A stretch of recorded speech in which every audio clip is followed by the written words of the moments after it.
There are two groups of people. One group basically is the environmental list, or the people, some of the government, or some in that the economists. They are mainly focused on the population impact on the environment, on the global warming, on the carbon emission, all these kind of things. So in that group, they said, okay, China's population has already such a large population. China has already become the #1 carbon emission country in the world. So if we relax the population policy, Chinese population will continue to grow. This will make the situation even worse. So for the sake of the environment, China is better to maintain its rigid population policy. But on the other hand, another group of people, including myself, we regard that on the one hand, there should be the people's basic right to choose or to decide how many children they want to get. So government have already done enough. So you should change this kind of policy, should let the people to decide how many children they want to have. So in that case, you have to relax the government control, let the people to decide how many children they want to get. This is the first. The second, if you do not modify the policy at this moment, then you will face serious aging problems. Then who will look after the elderly in China? China's manufacturing industry definitely will suffer. But at this moment, China is get benefit from the unlimited cheap labor from rural areas. But with this kind of population aging, so the cheap labor is no longer the case at least 10 years later. So in that case, Chinese have to rethink about what will be the future China's economic structure. If we do not have the sufficient labor force, what we can do, what kind of the economy we should be. And also, the pension system in China at this moment, only the urban residents have the government-sponsored pension system. Although the government have tried to establish a rural pension system started from last year, but it's a long way to go to establish a well-covered and efficiently functioned pension system.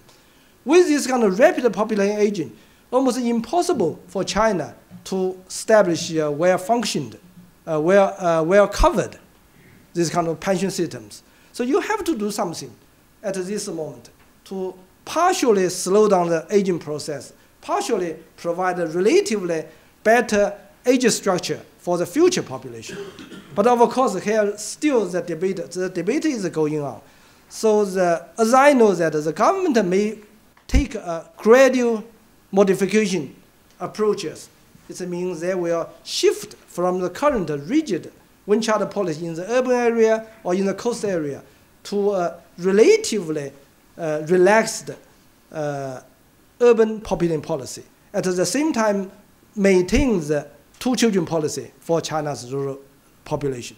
So this, because of time constraint, I have to stop here, but I would like to answer questions during the question and answer times. Thank you very much.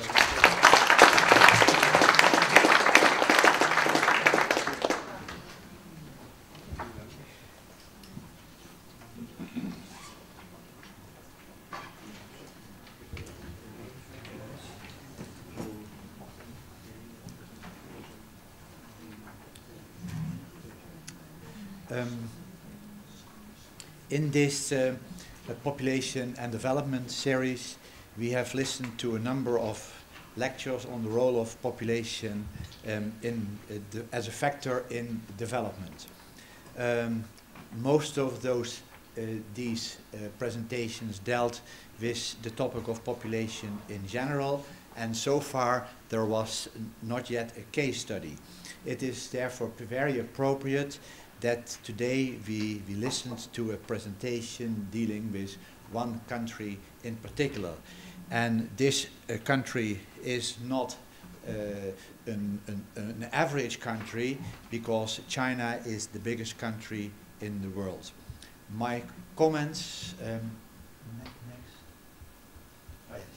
my comments have three parts.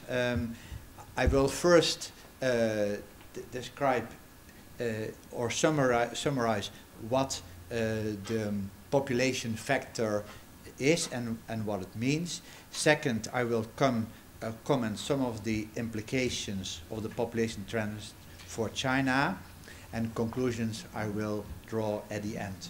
Now the next slide. So about the population factor, demography is the science that deals with one aspect of societies, namely the size of their populations and their characteristics, such as composition by age and sex. Demography also considers the changes in the numbers that take place over time, and as well the impact of fertility, mortality and migration, and the impact of wider factors like social, economics and cultural factors. It is also rewarding, according to me, to take a somewhat complementary point of view. Namely, you can also look at societies as consisting of various subsystems and whose function is to meet various material and other needs, such as provision of food, energy, education, and health care. And demography, one could say, should also focus on the size of the population in relation to the capacities of the subsystems to provide services. In general, there should be a balance between the number of people served by those systems and the capacities of those systems. Situations may arise when there is a shortage of people vis-à-vis the capacities of the subsystems, but there are also situations in which there are too many people to be served by those subsystems. Both types of problem causes stresses and strains in the systems meeting material and other needs. As an example, I just show here a comparison of India and China. You can see here that China will, and the topic is here, the number of children entering primary school when they are 5 years old. You see here that in China there will be a decline in the number of pupils from 26 million to 17.6 in 35 years, while in India nearly exactly the opposite will take place. This causes stresses and strains in the educational systems of both countries, and both systems in both countries need to make a very serious adjustment in this. And in general, it is like in the case of China, it is much more easy to adjust to the decline in the numbers because, for instance, it provides a unique opportunity to improve the quality of primary schooling. For instance, less pupils per class. Much more difficult is the Indian situation, where the number of pupils is increasing all the time, means much more schools, much more teachers, and so on. And in my view, one of the tasks of demography is also to assist in describing and quantifying these stresses and strain that are likely to operate in subsystems as a result of population changes. I come now to the next slide.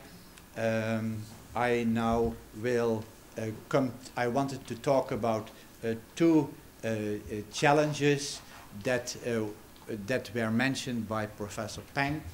And the first one I will skip due to lack of time. I have already, but I have to tell you that there is a small error in the on your handouts, because the number of 65 years old is actually should be 2030.